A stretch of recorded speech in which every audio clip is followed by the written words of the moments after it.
भारतीय मानसिनि थाखायनो मोनसे गोग्गाथाव सान मानो होननानै बुङोब्ला जोंनि उदांस्रिनि आबुं 75 बोसोर जाफुंनायनि थाखाय दिनै गासै भारत हादरावनो बे उदांस्रि फैबाय थानाय 15 आगस्ट उदांस्रि सानखौ मोनसे माने गाजा गोमजायै खुंनायनि थाखाय लाहार फाहार खालामनाय जादों आरो बे हिसाबै दिनैनिफ्राय जागायबाय जे 13 आगस्टनिफ्राय अर्थात दिनैनिफ्राय 15 आगस्टसिम गासैबो नखर गासैबो अफिस आरो गासैबो माने हाथाय बाजार बायदिसिना अनुष्ठान प्रतिष्ठान बेवहाय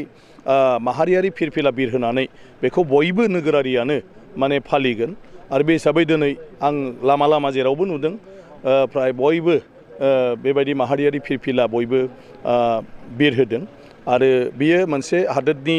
नोगोरारि हिसाबै जों बयनिबो गोग्गानाय बाथ्रा जे जों गुबुननि आथिं सिङाव दंमोन ब्रिटिशनि सिङाव दंमोन आरो बे ब्रिटिशनि सिंनिफ्राय दिनै जोंनि गोबां गोदोनि गेदेमा जोहोलाव जोहोलावजोफोरनि नाजानायाव बिसिनि गोबांनि माने जिउनि बेसेनाव आरो बायदिसिना खस्थ' सहाय खालामनायनि बेसेनाव जों दिनै ब्रिटिशनिफ्राय उदांस्रि मोनबाय आरो उदांस्रि मोननानै बे 75 बोसोराव जोंनि गोसो बायदियै भारतीय मानसिया